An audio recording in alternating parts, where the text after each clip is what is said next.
2 years since its historic vote for equal marriage, how has the country changed for its LGBTQ population? Has the increased visibility brought about through the referendum made a difference, or do old prejudices still prevail? Throughout this series, we'll highlight the breadth and colour of our community, our successes and supports, our talents and trailblazers, and discuss what it's like to be LGBTQ in Ireland. Hi, I'm Michael Power. I'm the editor and manager of Traveller's Voice magazine. The magazine was first put into circulation or developed in 1992. It was a way of travellers within training centres keeping in touch and sharing information between the STTCs, or the Senior Traveller Training Centres around Ireland at the time. It was Voice of the Traveller magazine up until 2014, but its remit had changed over the years.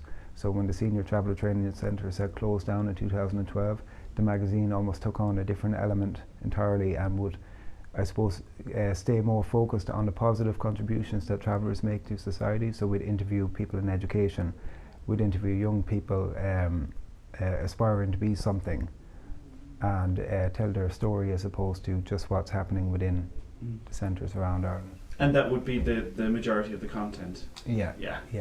And what's its circulation? How does it? Its circulation, it's sold through shops, Easton's, local newsagents. We have a big subscriber base. When I say big, it kind of dwindles when we introduced it to shops in 2014. But the magazine goes into the prison systems, schools around Ireland. We export it to the UK on a few subscriptions as well, and quite a few in America as well. And you were saying that you're going to have a piece coming up on an LGBT traveller. Yes, yeah. What is life like for LGBT travellers? What are the difficulties they face in their own communities, first of all? I suppose for a lot of young gay travellers, the perception is, the initial perception is the double discrimination. So you almost have to be accepted within the gay community. You have to blend in with the community and kind of shy away from who you really are. Your traveller roots and heritage has to kind of go out the door in order to be accepted. And then in saying that, if you change too much and become what the gay community almost wants you to be to fit in, the traveller community no longer associate with you, and they don't understand you. And there's that kind of balancing act. Be yourself, but also be acceptable to the gay community. And in the traveller community, is there a difficulty being an LGBT person? There is. I mean, I think it very much depends on where you're from. If you're living in Dublin, there seems to be a lot more young gay out travellers and completely accepted within the community. Whereas down south, there's huge issues. I mean, there's a huge population of young people, whether or not through their sexual means, are committing suicide, and you kind of have to make that connection at some point. Is there something going on that they can't tell people? Is there issues there that's been hidden? And is there, as you're saying, like a difficulty with the gay community with acceptance? Because, you know, it's hard enough finding acceptance as an LGBT person, but then if you're a traveller as well, are you not accepted properly within the gay community? Is there kind of a barrier between you? I think there's always really, well, not always, but there is a distrust initially. The image I think that travellers have generally in Ireland is one not to be trusted, you know. I think we have the ability to change that image ourselves, but at the same time, a lot of people would see themselves as a bit of a sellout, you know, if they're constantly trying to deny who they are as a traveller and put on this absolute facade so people will like them. And if I presented myself to another gay person from the settled community tomorrow as not a traveller, well then I'm kind of no different, and why wouldn't you trust me, you know? Do you think the recent referendum has made any impact with the confidence of, you know, gay traveller people, or with visibility? With gay travellers, I think it got the conversation started. You know, I mean, there's a lot of travellers, I suppose myself included, back when you see something, gay issues on TV. I remember Owen kissing his partner in Fair City. That's how old I am. And it being absolutely shocking and the TV was turned off. Mm-hmm. But I think there was more conversation from travellers when Hughie Maughan was in Big Brother this year, you know, because it specifically related to us. He was a traveller, he was gay, he was proud. He had a couple of shocking moments on TV. It was seen, or it was said on Facebook, but I think he created more conversation within our community than the referendum. Mm-hmm. What advice would you give to LGBT travellers who are looking for support, or or a way to come out to their families, things like that? I suppose I'd advise them to stay true to who they are. Don't be afraid. I mean, coming out seems like an incredibly daunting thing, but it's over and done with in a minute. You might not be accepted, you might be accepted, but that's something that you kind of have to jump through. Can you visualise things becoming easier for LGBT travellers? Does it feel like there's a journey happening? Absolutely. I think we're in the process of a journey. I mean, there are still a lot of closed minds that are run by Catholic Ireland within the traveller community, but there are a lot of people that are, I suppose, picking up the magazine, reading about gay people within the magazine. Mm-hmm. It's making it more normal to be gay, and people are less shocked. And then there's that whole taboo around young people who are, I suppose, they're a little bit more conscious of the words they use in describing gay people, because they have a cousin that's gay, they have a second cousin that's gay. So they make it more acceptable, I suppose, by knowing someone who is gay. Mm. So visibility is... Visibility is key. Yeah.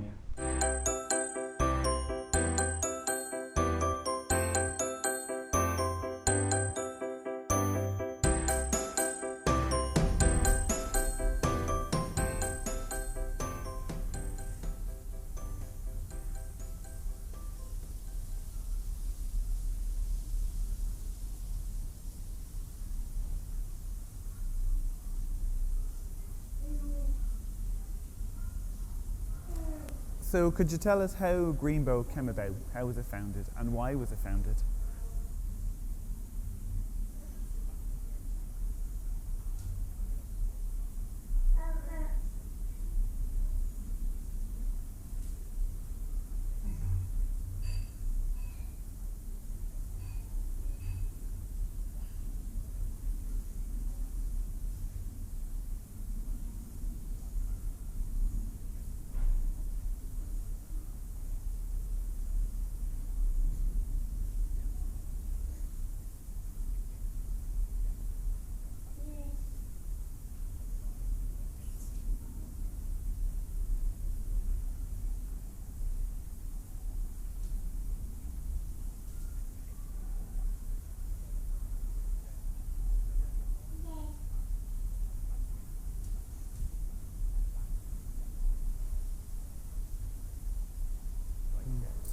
So what kind of events or activities does Greenbow do? What can members expect?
Do you feel like the community at large, and in particular the gay community, are inclusive of deaf people?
Does it sometimes feel like there's a double layer of discrimination because you're gay but you're also deaf?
And on an Irish level, do you feel like since the referendum, things have changed, attitudes have changed? Do you feel more confident in yourself?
That's brilliant. Thank you very much for your time. Really appreciate it.